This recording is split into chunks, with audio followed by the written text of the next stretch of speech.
Last week, Chris Rock appeared as a guest on Kevin Hart's interview show, Hart to Hart. The hour-long conversation focused on the early start of the two comedy legends, the biggest moments in their careers, and where they are today. During the interview, Rock spoke on the breakout moment on his career, which was right after he released his comedy special, Bring the Pain. Rock was featured on Time, 60 Minutes, and Oprah, leading many to believe that he had a majority white audience. The two then had a discussion regarding mainstream appeal in comedy. Today we have our comedy hype analyst, Yamanika Saunders, Pierre in the studio, along with very special guest, Wellington Ojukwu. And they call in to let us know their thoughts and reactions. But first, let's take a look at this clip. So I do Bring the Pain, and I'm on Oprah, and I'm on 60 Minutes, and I'm on the cover of every magazine or whatever in the world. But you had that Whitney Houston rumbling, it was like, only white people like it. Too many white people like him. I've told niggas to shut up in comedy clubs, trying to hate on you 100 times. It's when you talk about the side of association with mainstream, right? Like it's something that I've gotten. You battle it all the time. It's the success of the comedian that has found a way to cross over and appeal to all. The universal comic, people remove the word universal and they just throw in the word white. One of the best pieces of advice that I've ever gotten was from you in regards to comedy. It was, hey, don't be local. World is big, go travel. Now, I have a lot of questions on this one, but I want to start out with just your reactions of the clip. Pierre, I'll start with you. What was your reaction when you saw, that clip from the interview? To be honest with you, knowing those gentlemen the way I know them, there was a lot of pain in that. There was a lot of pain in that, They worked so hard. They both have worked so hard to be liked by us, came through some of the stuff that we get through. And then when you hit so big, then your own kind seems to push you away. That's hurtful. Right. And that's what you're saying, like, yo, I'm still being me. But us as black folks, we need to see you around us more, associating with us more. Black Lives Matter, whatever it could be, whatever thing, just black stuff around. When there's black problems going on, we want to see our leaders or people we look up to, where's your voice? If your voice is not there, sometimes people say, well, that's not my business. Well, we want it to be your business. If we're paying and we want you to feel like we're connected to you, we need to see you more around us and feel us. Chris Rock, I think he's a genius comedian. I don't see him around many black comedians unless they're Hollywood big-time comedians. Average situations. Dave Chappelle, Kevin Hart. He has his boys, which I respect, but we don't see him too much in around our stuff. In the comedy situations. Maybe he's too big. Right. Maybe white folks say, no, you don't need to do that little small things no more. Nigga, you need to do those small things some more. You need to be around it some more. And I think that's what a lot of times we feel like that. We feel like, man, have you left us? Right. You know what I'm saying? Have you left us? And maybe in the heart they didn't. I'm quite sure Kevin and Chris contribute to black situations all the time. But we need to see this. We need to see it. If we don't see it, we feel like, nah, man, you don't went out other places, brother. Got you. Yamanika, I want you to chime in on this. What was your reaction when you saw this clip from the interview? Here we go again. And I just did a live about this. Male comedians in general, the way they dissect comedy, and they don't even understand when they start to dissect it, they're leaving out female comics. So the way they complain about not being black enough is the same way women are like, can we also get in the conversation of comedy, which is male dominated? So it just does seem like a lot of complaining from people who have a bunch of money.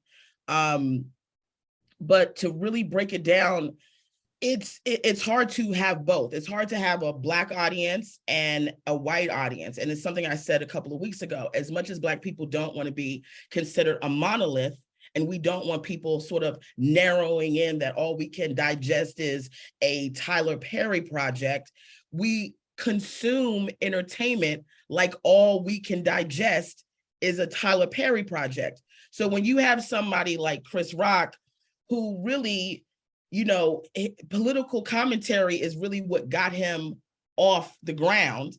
And that was just an arena where a lot of white people were accessing information. It's not that black people don't access information that way. It wasn't a large majority of opportunities in the black community for the type of comedy that he was doing. And the same for Kevin Hart. We have to be very clear. When I look at some of the stuff that we consider to be comedy now, just even with social media, not even stand-up, just comedy, and people who call themselves stand-ups through social media. Right. There's this thing where they do this sort of like roasting that I don't even like this.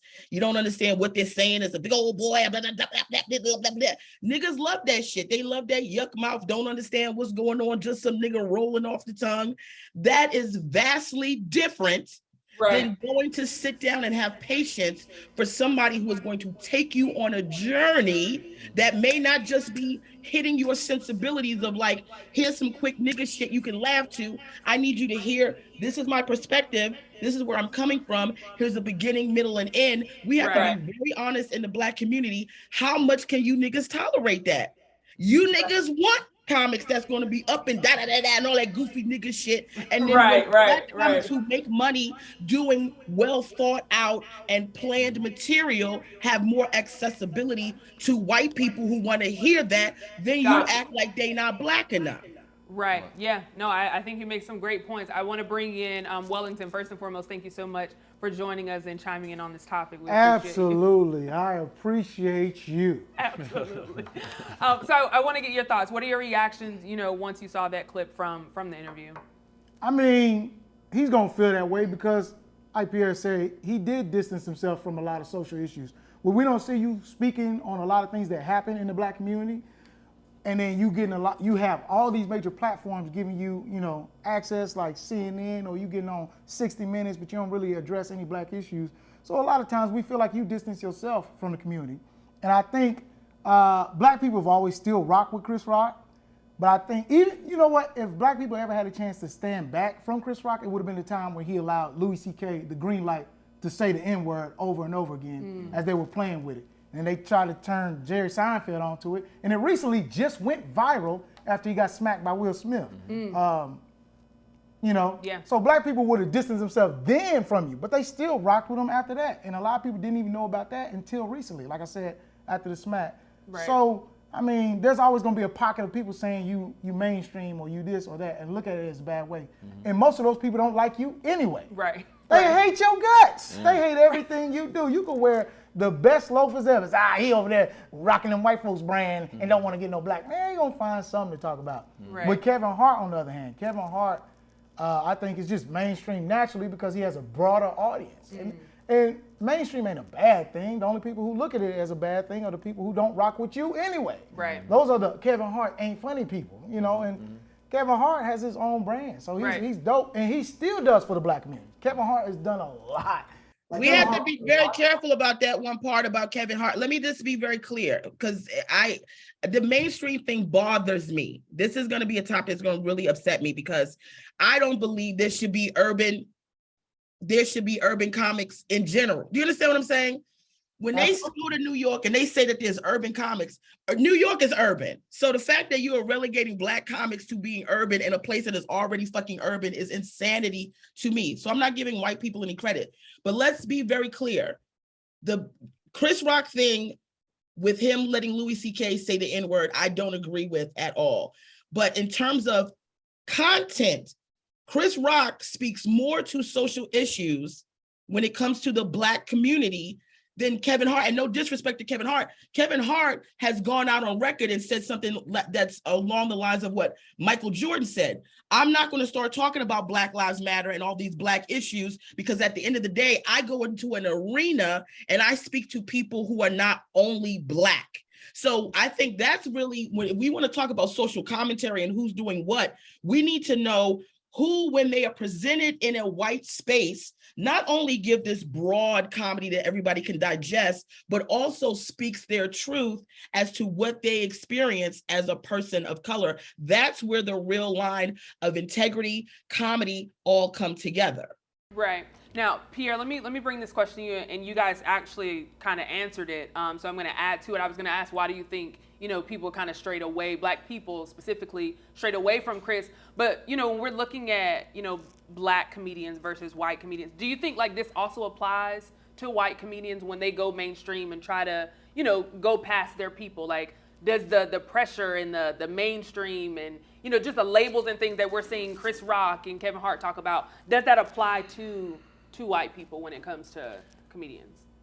It's a hurtful thing of us as a Black community. When you're a Black comic, we want to see you with us. We want to see now. We don't care if you like. Look at good example, earthquake. He's finally making it, but he's making it on his term as a nigga up on stage. White folks gonna enjoy it. When Richard Pryor was doing, he was a nigga on stage doing his thing. He was not trying to appease the other side. That's what people don't like. They're like, okay, we want you to be us. There's nothing wrong with saying you're a black comic. Ain't nothing wrong. It's like saying, what's your last name? Thompson. Last name Thompson. Ain't nothing wrong being proud of Thompson. We know you like the rest of the world, but you can say, I'm a Thompson. You can't be like, well, I'm just a person here. I'm just a human being. Bitch, but you know you're a Thompson. Motherfucker, ain't no wrong with that. And we black. We can be black. I'm tired of everybody saying, we everybody. Fuck that, we black. And come here and appreciate the blackness. Because if you appreciate this black, you might appreciate this black store, this black business over here. But white folks, we're black. We're not going to try to sugarcoat it. We're black. Now, we come in different levels, but let's not forget where we are. And that's why I think sometimes black people are like, look, man, you ain't want us no more? You over there then, bro. All right, we rocking with someone else. So we need to feel that you're still black. You know, whatever black rhythm, we know what black is. We know the beauty of black and the rhythm of blackness. But when you start acting like, you know what I'm saying? You don't support it. We don't see you around it. We're gonna look at you a little different. And like she said, Chris Rock, he spoke about a lot of black issues. We hear it, brother. Are you around us? Do you fuck with us? I don't know. I just see you on stage. That's all. And sometimes we want to see you around us too. Come to the cookout, nigga. Well, yeah, but niggas can't be safe around niggas coming to the cookout. Like, I mean, I agree with everything you just said, Pierre. I mean, and that's a shock. But at the same time, I want to be very, very clear. And I'm gonna speak from my own perspective. Number one, I'm a black woman in comedy. So there's a certain aspect, there's certain things that people expect me to talk about. If I ain't talking about sucking some nigga dick, doing this, people start to go, where is this going? Sometimes we don't have the bandwidth to expect. You can come in here right now with all the credits that I have, with the as funny as I am, there still will be people in this comment section will come in and be like, she corny, I don't like her, what she done, she da. It's all subjective. If they're saying that they feel like they don't get love from black people, they mean that on an audience level. Now, I don't think Kevin Hart has to deal with that as much as Chris Rock does, because Kevin Hart, even though he won't speak about social issues, according to him, he got a pack of niggas holding a red cup, so automatically he gets grandfathered in. Chappelle does a lot of stuff with the roots and music and hip hop, so he gets grandfathered in. But really, monetarily, all those guys are on the same level. They all walking around in the same circle, and I don't believe that you got to be with hardcore niggas to show that you are a part of the community, because we got to be very clear as we start making money. You can't hang around every nigga. You can't be in every. That's how niggas get into problems now. So and also don't believe you have to be a nigga. What does being a nigga mean? What does being a black comic mean? Like, do I have to go up and be like, your grandmother be cooking grits on, and that's bullshit to me. That we have to still very narrow idea of what it means to be black, be a black comic, and then go, well, you know what, I don't fuck with him because too many white people like him. That's absurd. One time, there was a time when Chris Rock did a joke about BET. Fuck BET, raggedy ass BET. That was all we had, okay? When people remember that, they're like, oh, like that? He ain't say fuck CNN, NBC, or ABC. Some people look at that sometimes and say, hold up, bro, what's wrong with you? You got a problem with that? And I love Chris Rock. I mean, don't get me wrong. I get it. But if the average black person hear that sometimes, like, no. And I'm not saying he has to go to the hood and be in the hood all the time, but it's situations that we got to feel like you're still fucking with us, bro. Hey, once Chris came under fire, they start pulling and dissecting all his material. They even went back to Don't Kill the Messenger, where he talked about black women, and he went in on black women, said he'll never be the president. He can't be the president with a black wife. He had to get him a white wife. And if he gets a white wife, because if you get a black wife going in as a president, she don't want to play her part, she want to play your part. And he started dissecting that. Then they talk about how he went in on racism in his, I want to say, was Never Scared. And he talked about how the most racist people are black people. Or was that Bring the Pain? You think it was Never Scared? Yeah, all of them. Well, anyway, he was talking about how the racist people are black people. They're the racist. So a lot of people always come at Chris, right? Like he was like, hey man, every time you talk about us, you throwing us under the bus in your jokes when you can write a better narrative for us. It's always throwing us and downing us and being discouraging towards us, why can't you write something better for us? You went in on black women, you went in on black people who don't have nothing set up for a system that keeps us from winning. No, we want to win. So I see why people talk about Chris Rock not being, when he goes mainstream, how it hurts us versus how it helps us. Right. And nobody's saying you obligated to the black community, but just don't be throwing us under the bus. Right. I'm telling you, they all the same. I'm telling you, they're all the same. And you can dissect everybody's material the same. We're getting mixed up on the points here because we're talking about, in general, Black comics who go mainstream. I'm telling you, even if you take Chris Rock out of this conversation, there is a division of church and state when we talk about Black comics who go mainstream versus Black comics who are on the urban scene. And when you see urban comics, and when you see Black urban comics, and when you see Black mainstream comics and who they have to entertain and how they have to entertain, it is vastly different. So you will see somebody coming in from mainstream, probably switching their shit up so that they can win an urban crowd, and vice versa when they go from urban to mainstream. It's only a few of us that don't do that. I'm giving niggas whatever I got, no matter wherever I go. But there are people who are giving, we see it even when we see white comics come into the urban scene.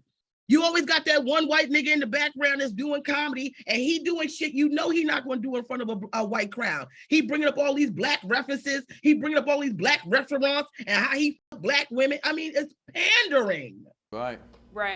Yamanika, let me ask you this question. Have you ever experienced, or have you experienced getting that label because you've been on these bigger platforms where you have a broader audience? Like, do you feel that you get that label? Yeah, I've talked about this before about getting booed on Showtime of the Apollo. That was the last time I decided that I was going to please niggas, and I don't give a fuck who cares about it. And I was going to do me, because I did go in thinking, right away as a young Black woman in comedy. I started when I was 16. I got on that Apollo stage. I probably was 20, 21. Instantly, and I'm fat. They want me to come out here with rah. And if I didn't come out there with that shit, they didn't want it. And then I almost stepped away from my own fucking career because niggas wasn't on board with me. And it's not so much that white people fuck with me. I definitely don't go out to have white people fuck with me like that. Because I just decided that what I'd rather do is speak my perspective, speak what I go through, speak what I experience. If you can relate to it, you can relate to it, fine. It just so happened that along that journey of me being confident, where the opportunities came was mainstream. But I do like going to an urban club and getting down. I don't do nothing different mainstream than I do urban. But on the urban side, they're going to have shit to say about me. And even white people have shit to say about me when I'm on mainstream. Everybody got something to fucking say. But I will tell you this, at the end of the day, it feels really good when your own fucking people that have your skin, that you really are speaking on behalf of, with you. Even if they can't relate to everything, they fuck with you and they support you, because mainstream should be everything. And we should have more opportunities that are not so, when we think about Black, we think, oh, it's got to be hood or ghetto or trap. We got to be able to go out and say, no, we have these whole big worlds that we can be in. We can have a philosopher. We can have somebody that does trap. We can have all these things and love and support it. And then be more supportive than the white people where all the damn money is and opportunities. So let me ask this, and Pierre, I'll bring this question to you. Do you think mainstream success still matters, being that, the Black community has over $1 trillion in buying power? It depends on what power you want to put it on. You say matters. There's people like Samore, Bruce, T.C. Curry, recently just Earthquake, Bernie Mac. They made a great living with Black money. Okay, They didn't make the Chappelle money. I know that. So it depends on what level you want. If you feel good being on that level, making that money. Let's say I'm making a number. I throw a number up. Making $1 million a year compared to making $5 million on Main Street. It's up to you how you want it. If you're chasing the dollars, or you're being true, like she said, Yamanika said, true to yourself, just performing. Yeah. But one thing I know is. Black people got long arms and short pockets, and white people got long pockets and short arms. So what you going for? What pocket you looking for? You know what I'm saying? So it is what it is. But But I don't think you should have to chase mainstream. Just be you. If it comes, it comes. You know what I'm saying? It comes. And I get it. Some people get mad when mainstream comes to somebody who's just being themselves, like a Chris Rock or Kevin Hart. People get mad, like, you left us. You know, you're leaving us. Well, brother, other dollars are calling me too. Right. Y'all can keep coming if you want to. You changing your mind, saying, I don't want to fuck with doing it because the white people doing it. What's wrong with that? What's wrong with playing in a big-ass arena with white people coming to see you? We can't just now not like it no more.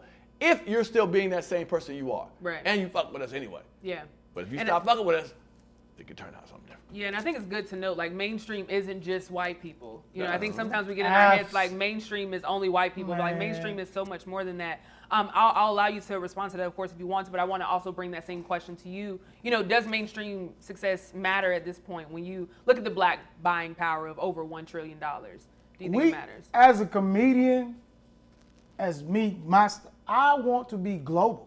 I want to perform in front of everybody. You know what I'm saying? So, and yes, mainstream ain't just white. People just relegated white people mainstream when you think about like comedy clubs. Here in America, comedy clubs here in America are mostly white. And they mostly book white audiences. So when you say I'm trying to play the mainstream audiences, you're just trying to get out of a space where you know only known by black folks because you want to reach everybody. You want to reach the Indians because Indians are mainstream. Asians, just the Asian, Africa continent, you want to reach all these people outside of America. So you want to be global. So, and if you look at it, mainstream that term is mainly used in America.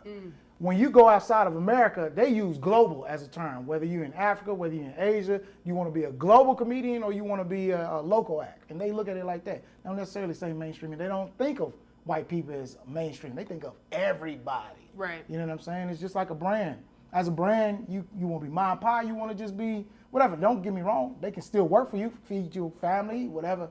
But you know, you want to be global. I want to be global. Shit, I ain't trying to just be up in, hey, what's good, y'all? I don't want to be, man, I want to be global. Right. I want to touch everybody. Yamanika, I'll bring that same question to you. I know you made a lot of great points earlier, but I want to make sure I give you the opportunity to answer that same question. You know, when we're looking at mainstream, do you think that success, you know, still matters when we look at what the black power, the black power buying power is, you know, when it's over $1 trillion? Yeah.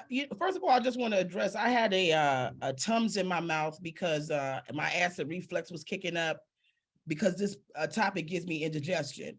But I will tell you this. I will say this. You know, Pierre makes a really great point, and is in terms of the money. People do go for the money sometimes. I don't give a fuck about the money. I don't give a fuck. I mean, I'm being honest, because if I did, I could have been doing some things a lot differently a long time ago. I spent the first part of my career being very vocal, very militant, speaking about Black issues. And then what I noticed is the comics that were quiet about these issues were more accessible and rising up in a certain way. That's why you have certain representations of female comedy when you go, well, we're all these, and you go, it's one or two, it's because they're not saying anything. So that's just the facts. But in terms of Black people and our money, that's a whole other conversation. We have to understand that our dollar doesn't even trickle back into our community full-fledged. We have a lot of problems that we could be fixing ourselves, although we are under, social and economic disenfranchisement. We don't put our money into certain things that we want to value. There's comics that go to Dubai and they giving them millions of dollars. You understand? Like they can take a whole private plane and jet. So like, yeah, if so, you gonna offer some comic $1 million to go perform for the Saudi Arabia nigga. Come on, they gonna be in the chic shit. They gonna be riding the camel. They gonna be getting dehydrated in the damn Sahara Desert because it's the money there. So why can't we pull stuff together? Why don't we have a comedy, why don't we have a comedy club that's not just like, oh, we at Ray Ray's Chicken Shack or at the back of somebody's barbecue grill or somebody auntie's living room with a laundromat. I just played there. Like, why ain't we there? Why don't we have our shit? That way, when we have power in that shit, you can talk a shit and you can be like, yo, why you ain't fucking with us like that? All this money over here.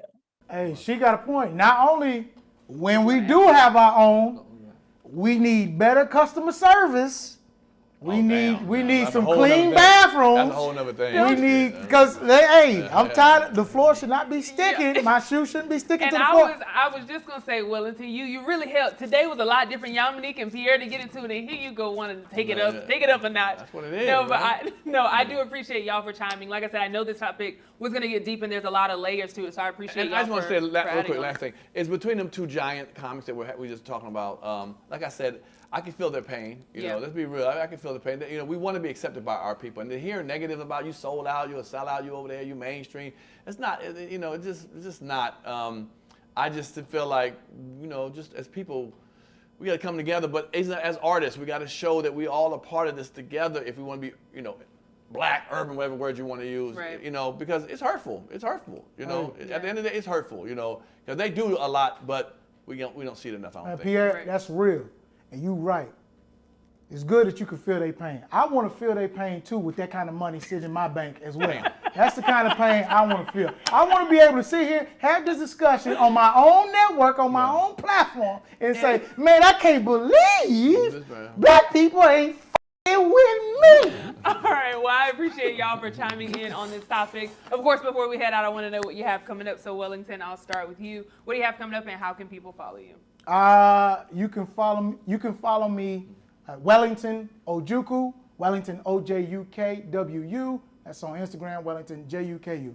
Next thing I have coming up, I'll be at the Laughs Unlimited Comedy Club in Sacramento for the Comedy Festival from the 4th to the 6th. So if you want to come out, check me out, hit me up, DM me. I'll let you know where I'm at, baby. We going global. We touching Africa, Barbados, Jamaica. Man, we going to all the islands. St. Thomas, St. Peter, Paul, Matthew, Luke, and John. Yamanika, I'll come to you. Speaking of going global, Yamanika, it looks like you're still in the hotel. So, or I'm guessing you're still out there having a good time. Let everybody know what you have coming up and how can people follow you. Yes, I'm still in Montreal. And I just want to say this, that support Comedy Hype. You know, if you really want to put your money where Black people are and supporting a network that is always going to speak for you and think for you, you have to support Comedy Hype and platforms like this. So thank you guys for letting me be a part of this and come on every week and be, you know, Black. I love being Black, despite what people may think. In Montreal, too. Don't forget to mention me. I know, and I'm being super Black in Montreal. I'm just kicking doors open, going exactly blue.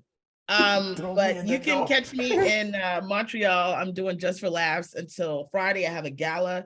There's tickets for the Liza Schlesinger Gala on Saturday. Next week is a little vacay. I'll be here, but I'm gonna sneak off to the Hamptons and see if I can fuck an old rich white man so I can also complain about not having enough Black people in my life.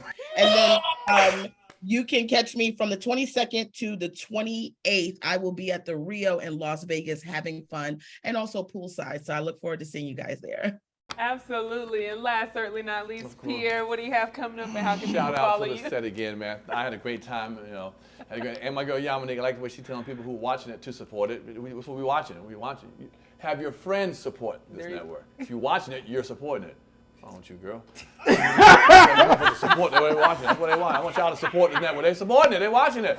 Why don't you? But tell your friends to support the network. But no, season 3 of Pierre's Panic Room is kicking off. We just had TK Kirkland. We had a great. I've had George Wallace. We just recorded. The legendary George Wallace, Bruce.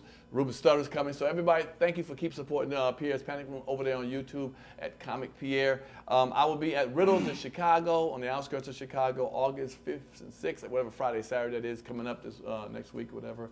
And I just want to tell y'all, thank you so much, man. I enjoyed this, man.